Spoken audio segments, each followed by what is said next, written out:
Well, happy Wednesday, everybody, and welcome to Houston Life. So glad to have you with us live today. Yes, we're live always, unless there's a hearing or something strange happening. I don't think there's a hearing that I'm aware of.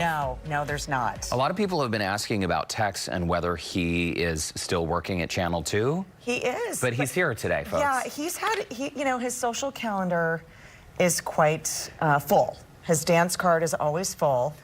And I feel like he's extra fluffy these days. Yeah, his belly rubbing calendar is very, very full. I also think he is excited because today, folks, is What's Your Problem Wednesday. I know. Is that why you wore pink? Actually, no. It just happened. I didn't realize that we were going to do this segment today, and just kind of happened. Maybe I subliminally felt it. The stars aligned. Yeah. The pink reference, if you've seen Mean Girls, it's one of the only movies I've ever seen. It's really a great film, right? It is, yeah.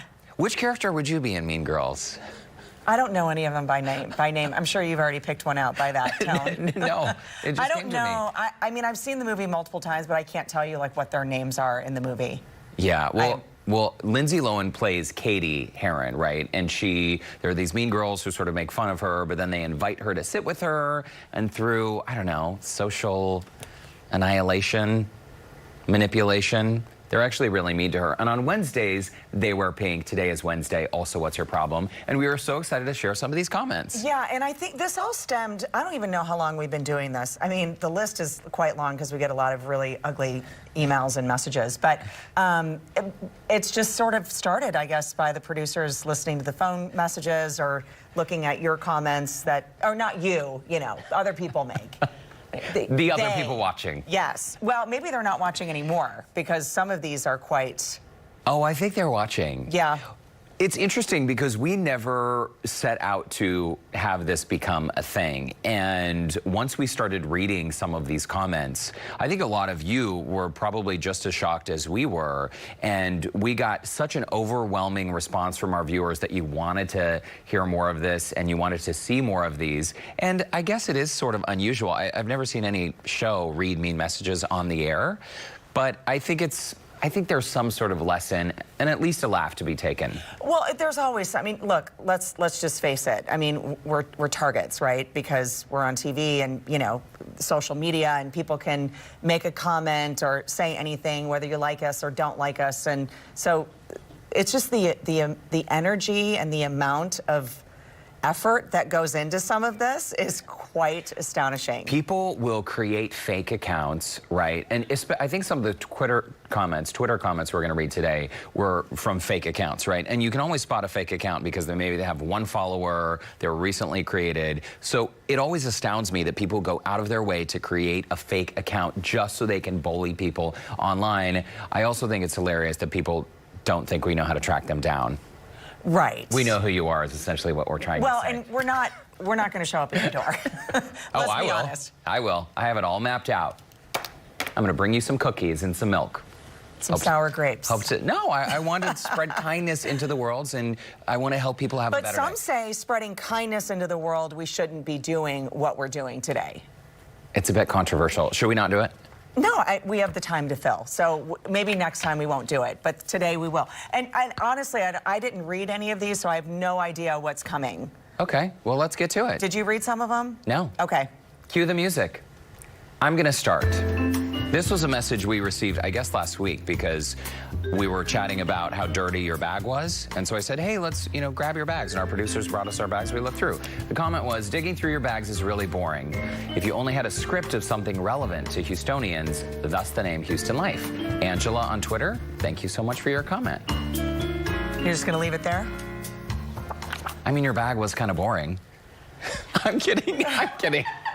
I'm totally kidding. No, I mean, sometimes you're boring. Well, which is why I asked to look through your bags. I don't understand where this is going. Okay, so the next comment is, this one is, I've been a viewer since day one, but I'm finding it difficult to watch lately. If I were playing a drinking game and took a sip every time Derek and Courtney said, right, I'd be falling down drunk. Also, please stop talking with food in your mouth. I know y'all make fun of people who criticize you, but constructive criticism can be helpful. Right? She put that in. So that was an email from Diane. That was not a Courtney ad lib. Do we say right Often? Frequently? I guess. Enough to annoy Diane. Do we say that word a lot? Do we? I'm asking our team right now. Do we? No. I don't know.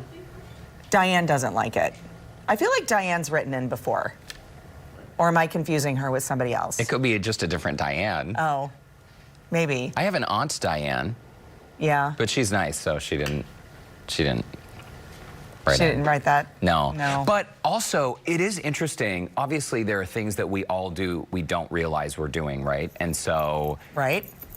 Now I'm going to start taking note. Did I just say it? You did. So, Diane, I'm going to send you a thank you note because the word right should absolutely never be spoken. Right. I'm just writing. Write yourself a Writing. note. I'm writing W-R-I-T. Yeah, not R. Writing a note. Here's the other So not question. say right She with doesn't the like R. that we talk with our mouth full. So sometimes we take bites of food because people will email us and say, well, why aren't you eating the food that you're making, you know, on set? So we have to taste it, and we can't have dead air is what we call it. So there will be time. We try to time it where maybe you take a first bite, I take a sip, or you take, you know, we try to time that. But quite honestly, if we're eating and having a reaction, my bad, Diane. I also have to say to our guests, and we have a couple of these cooking segments today, they're the hardest segments to do on television. They really are. The most difficult Yeah. because, and I don't mean for us, I mean for the guest as well, because imagine when you're cooking at home, imagine if you're cooking at home in your kitchen and you have an audience, right? And they can't smell Right. the food. Thanks, Diane. This is such a I fun do say game. it. I just wish I had a drink like you do.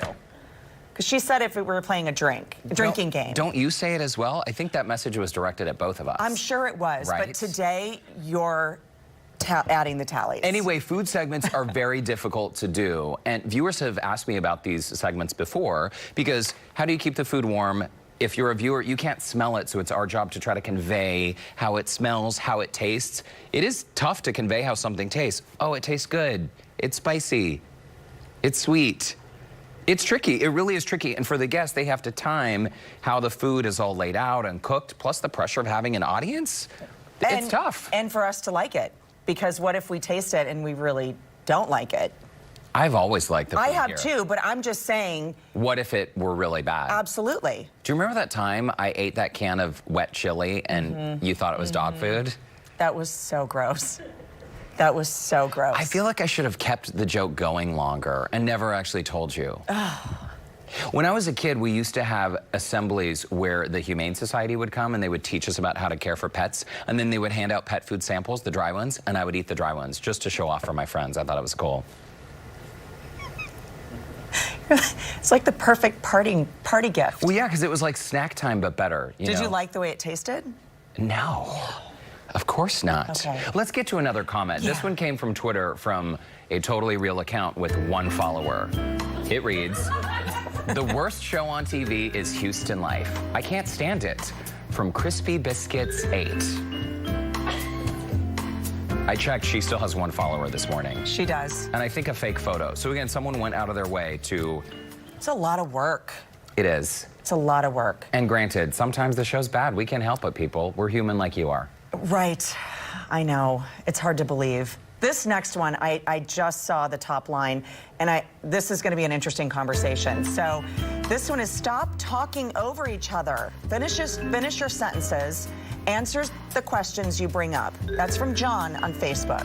John, clearly you've never had a conversation with your friends or a woman. Right? Or a woman. Yeah, because I feel like girlfriends kind of... Everyone does. Right? We're having our conversation. You jump in, you finish each other's sentences. That's what a great conversation is. I wasn't ready for this today in my headspace for these comments today. Really? Yeah, it's just, you know, when life happens, you've got stuff happening in your own life, and then you hear just people being kind of nasty for no reason. But it has nothing to do with you and everything to do with them. You know, it's that I'm not being very funny about it, and I guess that's why. So I just feel the last time I actually searched for a random email on a television show was never. I It is know. true. There are times when I'm watching TV and I think, oh, I don't love this. And there's a really amazing solution. As my friend Lewis would say, click, click. It's called the remote. Bye-bye. Bye-bye. Yeah, it would never occur to me to send someone a nasty message. I don't know. Maybe I have in my past life. Maybe. And this is karma, all coming back, right? All right, so we're going to lighten the mood. We're going to have a lot of fun today on Houston Life, including a very special guest, Tillman Fertitta. Of course, you know him as the CEO of Landry's, owner of the Houston Rockets and Golden Nugget Casino. He's going to give us the 411 rather, on what to expect for Saturday's Knights of Momus Grand Night Parade. It is, of course, part of Mardi Gras' Galveston celebration. Also, some business advice from his brand new book, Shut Up and Listen.